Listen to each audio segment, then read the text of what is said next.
Meski situasi corona atau COVID-19 menghantui, sekrisis apapun keadaan, bisnis harus terus berjalan. Roda kehidupan harus terus berjalan, perekonomian juga harus berjalan dengan lebih baik. Bagaimana kita belajar tips dari sosok yang berikut ini dengan tema tips jualan laris di masa krisis. Pemirsa, di studio kami telah hadir Ibu Erika Martiana, owner Yangko Mochi. Seperti apa? Hanya untuk Anda. Inilah Bangga Magelang, ruang rembuknya Wong Magelang.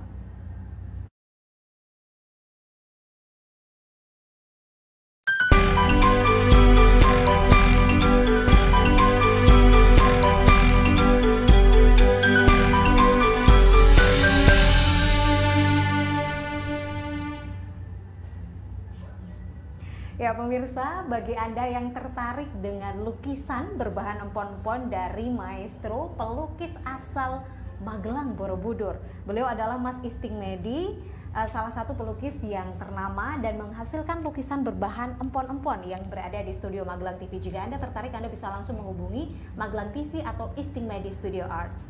Luar biasa sekali pagi hari ini bertemu dengan Ibu Erika. Apa kabar Ibu? Baik, terima kasih. Senang sekali. Kesempatan di Magelang TV. Tentu saja, kami juga belajar banyak bagaimana ini kita akan membahas tentang tips agar tetap laris meski di masa krisis. Kita belajar bareng ya Mbak ya. Betul.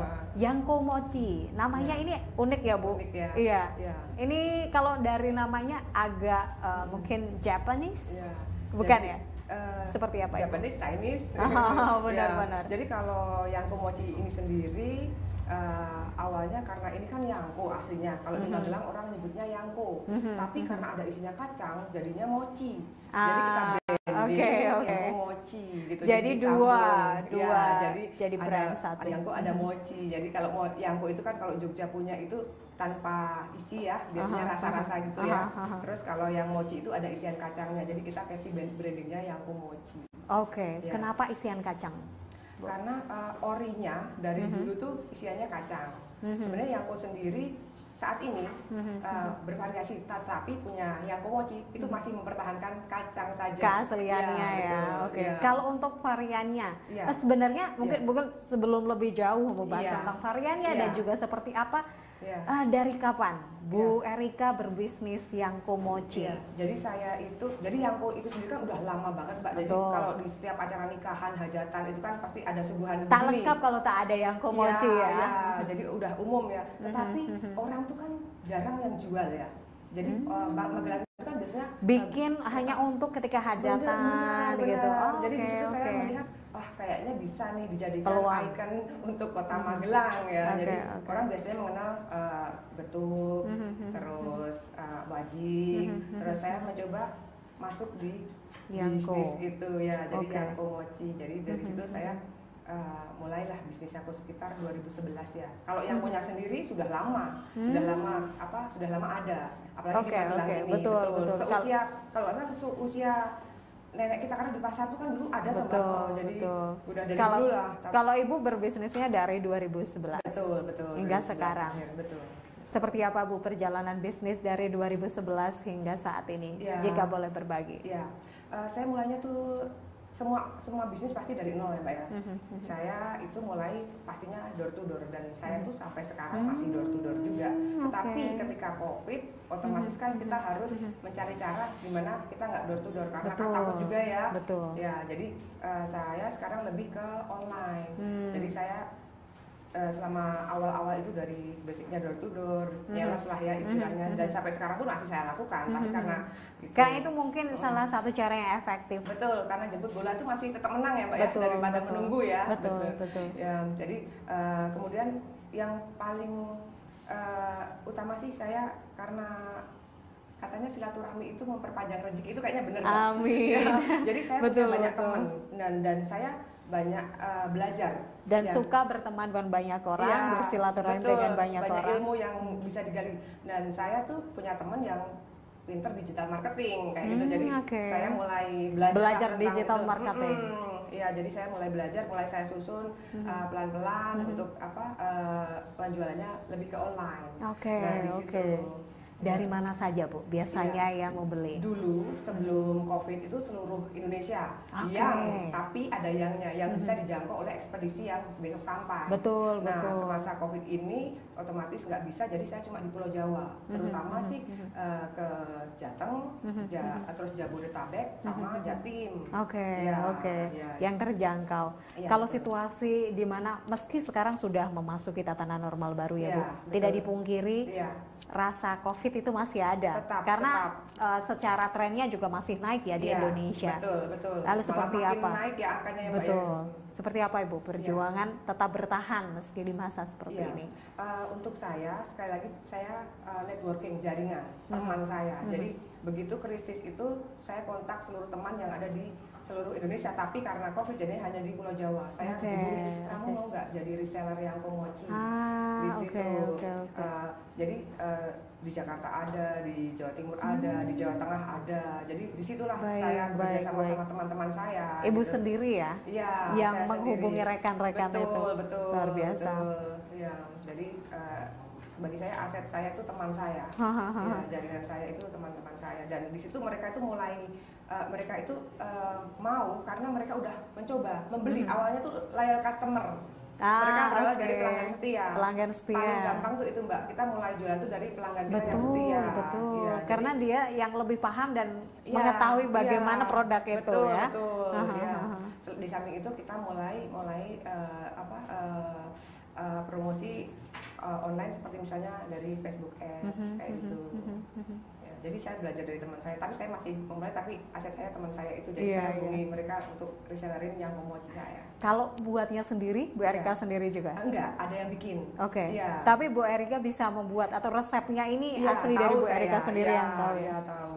Ada bedanya nggak sih Bu, yang zaman dulu yang Bu Erika ceritakan sama yang ini? Kita ini bedanya itu apa ya, mungkin dulu ke santan ya, ada tambahan santan, tapi kalau santan itu kan nggak tahan lama ya, cuma usianya sehari. Kalau ada santan malah lebih pendek usianya jadi ya. sekarang diganti margarin ya untuk ini pengganti santannya. Lebih bertahan. Nah kalau kita yang masih ada miripnya sama zaman dulu adalah tepungnya kita itu masih fresh. Jadi kalau dicoba itu mungkin bisa menilai sendiri, jadi lebih fresh. Wah, nanti saya boleh nyoba langsung ya Bu ya? Harus Mbak ya. Kalau varian ada nggak sih Bu? Nggak ada, saya cuma memang khusus mempertahankan itu ya Bu? Betul. Mempertahankan di kacang aja. Yang lain-lain udah mulai bervariasi kompetitor kita nggak apa-apa, ada yang Nutella, ada yang wijen, tapi kami masih yang pomochi ini hanya kacang aja. Ada alasan khusus Bu, kenapa tetap mempertahankan, di mana orang merasa harus ada inovasi, harus ada perubahan di sini. Tapi Ibu ini merasa ingin tetap bertahan dengan original. Betul, karena Yangko Mochi sendiri kan, Yangko itu pasarnya kan masih luas Mbak. Karena pemain baru, ibarat kata kita itu termasuk pendatang baru kan di dunia oleh-oleh. Jadi pangsa pasarnya masih luas. Nanti kalau mungkin sudah bosan, jadi kita mulai berinovasi yang bikin yang rasa-rasa juga. Cuma saat ini enggak. Saat ini masih original. Kita nanti masih ngobrol lagi sama Bu Erika. Saya juga pengen nyicipi. Tapi kita masuk di break sejenak Ibu. Ini masuk di segmen Mac News, Magelang News Magazine. Pemirsa, Curug Lawangkori merupakan destinasi wisata air yang menyimpan berbagai hal mistis di balik keindahannya. Seperti apa? Kita simak bersama liputannya.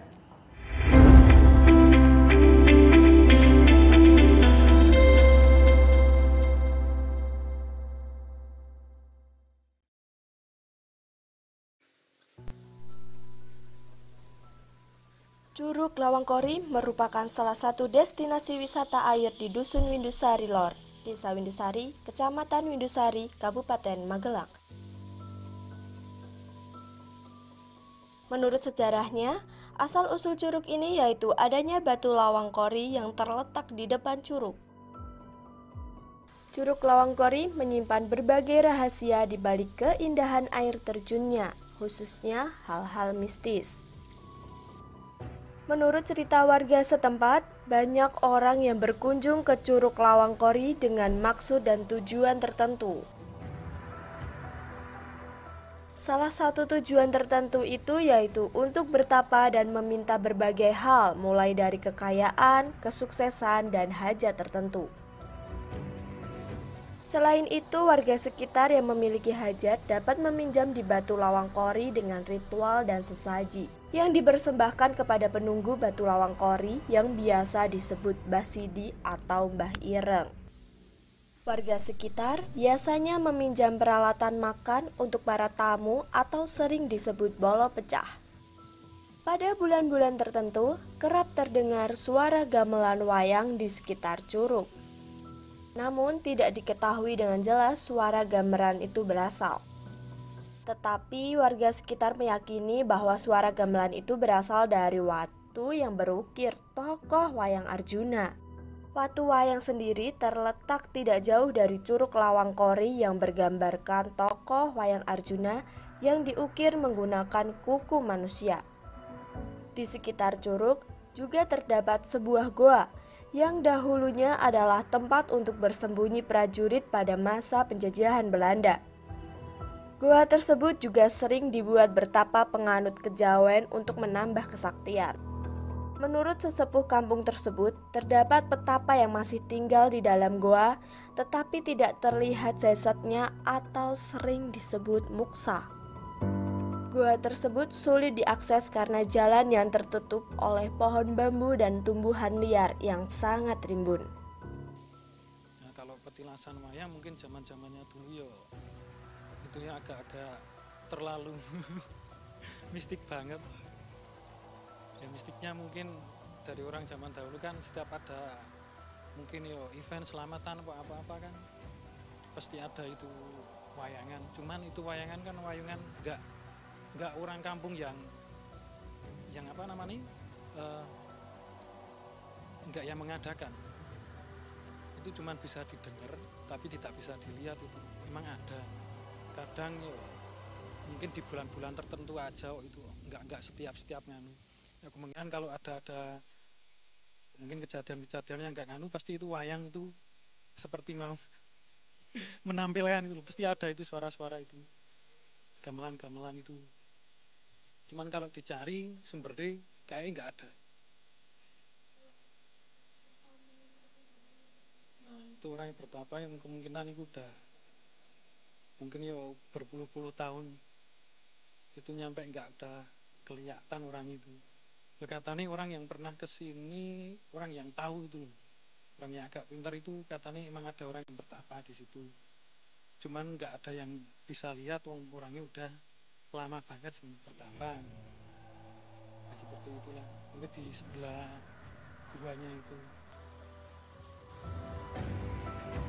Melihat curug yang sangat berpotensi dalam bidang pariwisata, warga mempunyai harapan agar masyarakat bisa mendukung dan ikut berpartisipasi dibangunnya kembali Curug Lawang Kori menjadi destinasi wisata yang ramai lagi. Tim Liputan Magelang TV.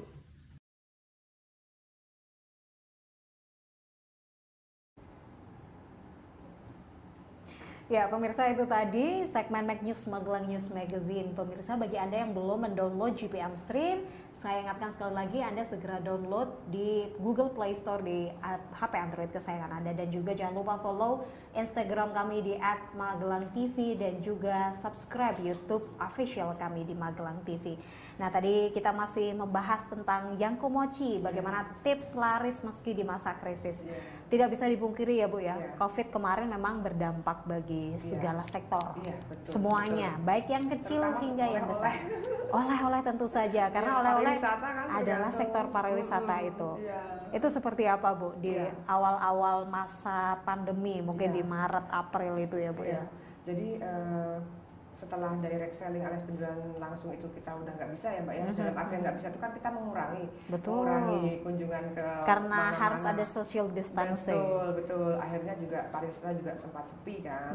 Terus ya itu saya cuma mengandalkan yang teman-teman saya itu ditambah dengan digital marketing tadi yang lewat iklan itu sama endorse, selebgram kayak gitu. Karena banyak sekali. Itu juga cukup membantu. Ya, karena banyak selebgram itu kan yang membantu kita, yang open endorse gitu kayak waktu itu sih sempat sama Melly Guslau.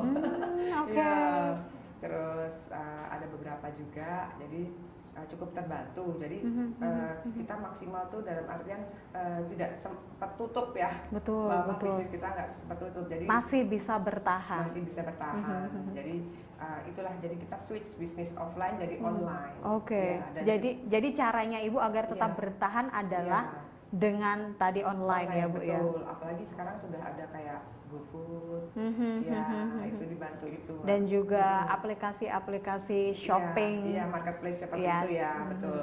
Ya. Iya, itu cukup membantu. Kalau Iya. poin-poin penting yang Iya. menurut Ibu Ibu tetap bertahan Iya. dari tadi kita sedikit membahas tentang Iya. digital marketing Betul, gitu. betul. Menurut Ibu apa yang membuat inilah akhirnya yang bisa mengangkat Yang Komochi? Iya, jadi otomatis karena kita itu kalau untuk door to door itu biayanya cukup banyak ya Mbak, dalam artian itu kan kita harus tenaga keluar Betul, rumah seperti betul, itu. betul. Tapi kan kalau digital kan kita nggak perlu kemana-mana, kita Iya cukup mainan jempol ya. Betul, betul, mainan betul. jempol, transfer untuk biaya Betul, iklannya, jadi betul. nggak perlu keluar rumah lah istilahnya. Oke, oke. Dan itu menjangkau banyak orang gitu, dan Sebenarnya selalu ada cara ya Bu ya. selalu ada cara, dan berteman itulah salah satunya Mbak. Jadi Networking. dari teman itu kita punya info, dan kita harus aktif, harus agresif ya, dalam artian dalam hal kita kan invest bisnis itu nggak cuma beli apa, tapi kita harus belajar itu kan juga perlu, kita ada biayanya juga, biaya belajar. Jadi untuk punya bisnis kan kita nggak gitu-gitu aja nunggu, tapi kan kita harus upgrade. Apalagi mungkin tren kedepannya kita akan makin banyak melalui sosial media aja ya.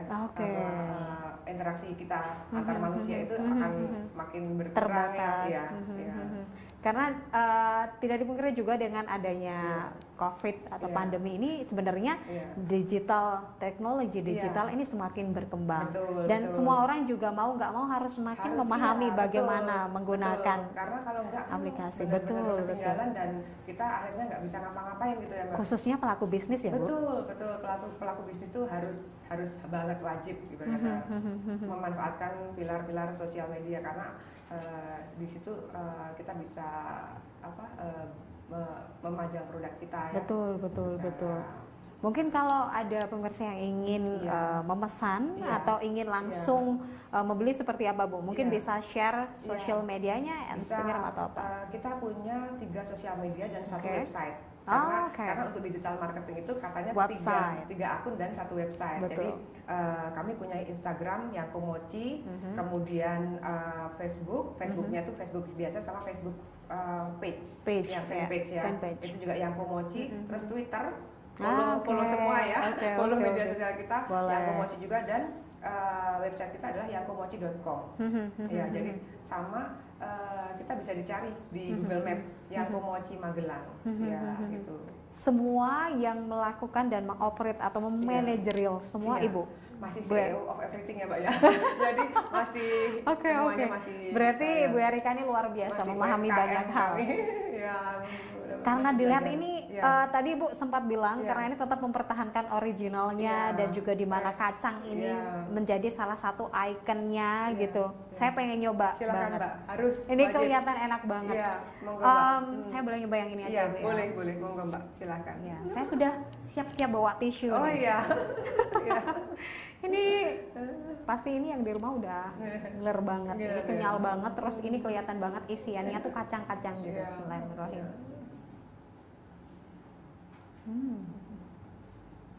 Bisa dilihat ya, kacang-kacangnya Bu enak banget. Makasih banyak Mbak.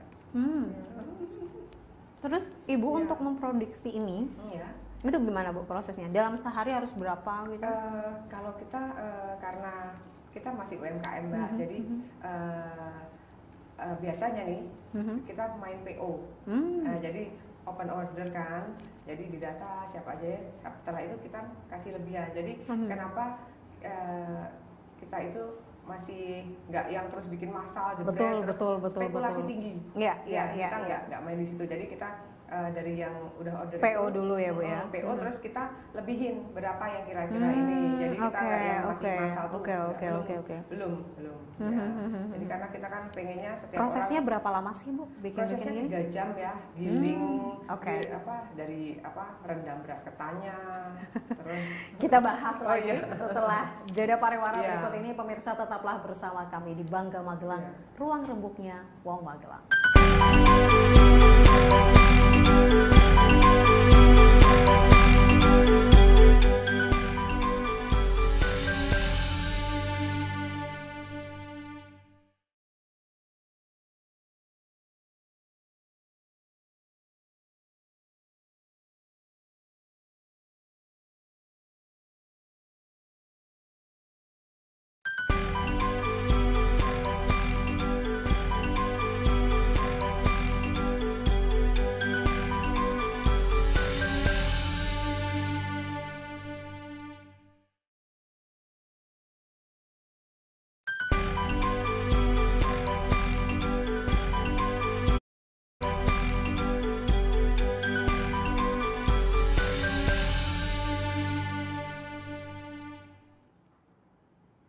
Ya pemirsa, Anda masih bergabung bersama kami di Bangga Magelang, ruang rembuknya Wong Magelang. Masih bersama Ibu Erika, bahas tentang mochi, enak banget.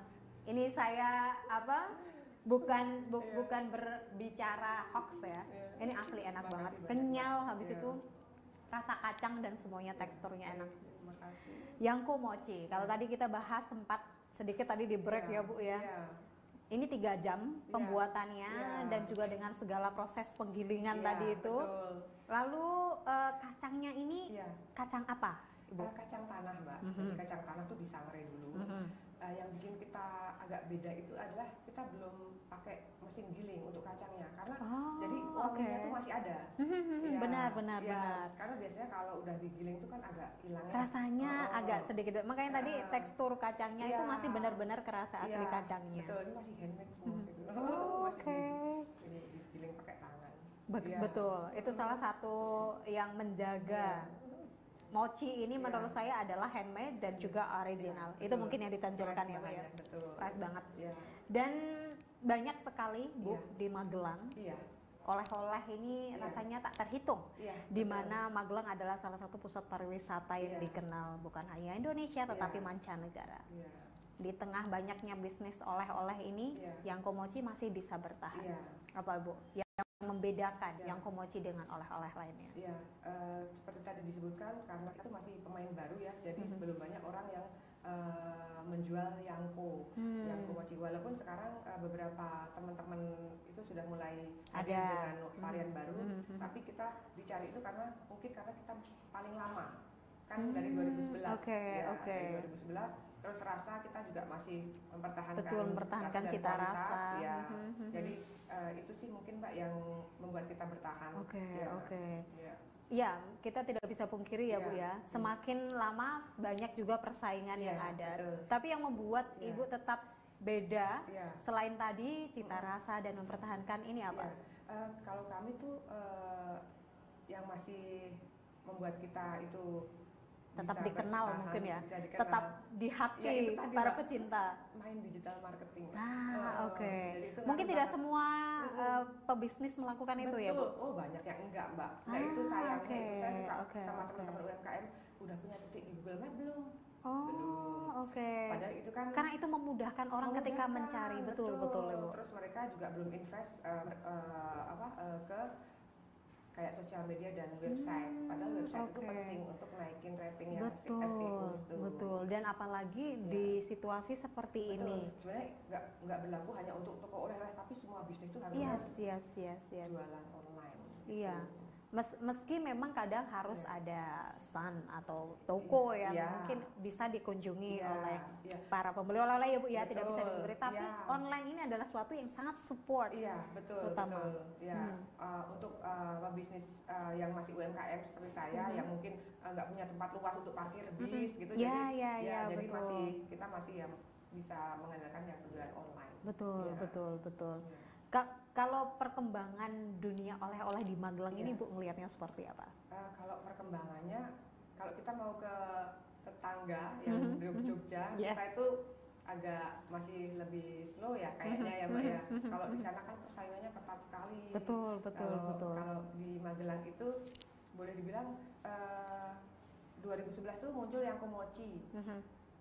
Seharusnya tuh mungkin ada lagi ya, udah harusnya ada lagi produk baru lagi, oleh-oleh apa gitu ya.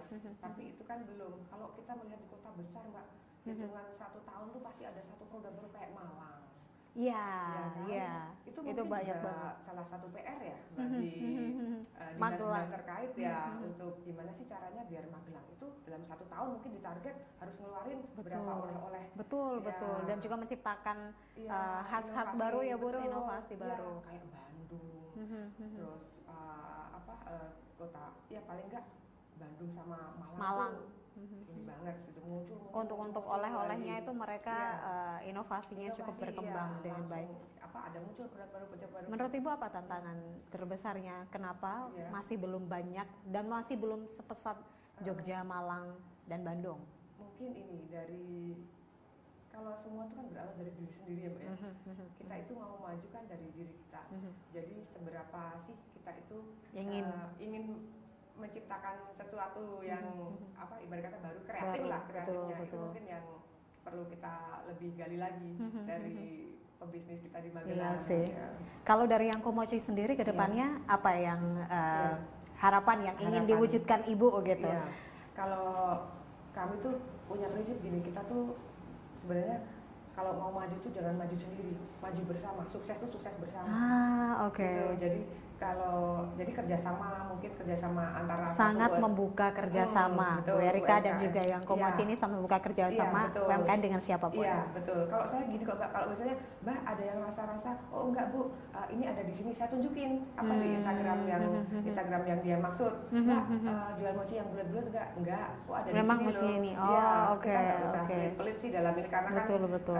Pasti rezeki itu Allah yang ngatur ya. Tidak bakal tertukar katanya gitu. Betul. Itu bener banget itu Mbak. Jadi kalau kita nggak pelit untuk bagi-bagi, seperti bagi-bagi pengetahuan juga ke teman-teman, nanti juga akan semuanya tetap lancar sendiri. Betul. Iya sih Bu. Semua itu bagaimana kita mencitrakan diri ya. Senang sekali saya banyak belajar hari ini. Ibu, kalau mungkin untuk orang-orang yang baru mau belajar berbisnis, apa yang ingin disampaikan? Satu, jangan gengsian. Terus perbanyak teman. Dan belajar. Jangan gengsian, networking, perbanyak teman, belajar. Terus belajar. Terakhir, ada lagi Bu yang mungkin belum disampaikan? Mungkin nggak ada, kalau mau ada yang mau ini langsung kontak saya aja. Jadi jika ingin langsung bekerja sama, open kerjasama apapun itu langsung mau sharing, berbagi. Betul. Ini Bu Erika sangat terbuka sekali. Yang Komochi. Jangan lupa Instagramnya @yangkomochi. Terima kasih banyak. Terima kasih banyak. Insya Allah nanti kita berjumpa lagi di kesempatan yang lebih baik. Itu tadi obrolan kita, tips laris meski di masa krisis bersama Ibu Erika dan juga Yang Komochi. Enak banget, jadi bagi Anda yang sangat ingin berkembang di luar sana, Yang Komochi membuka kerjasama selebar-lebarnya. Saya Putri Ramadhani, sampai jumpa.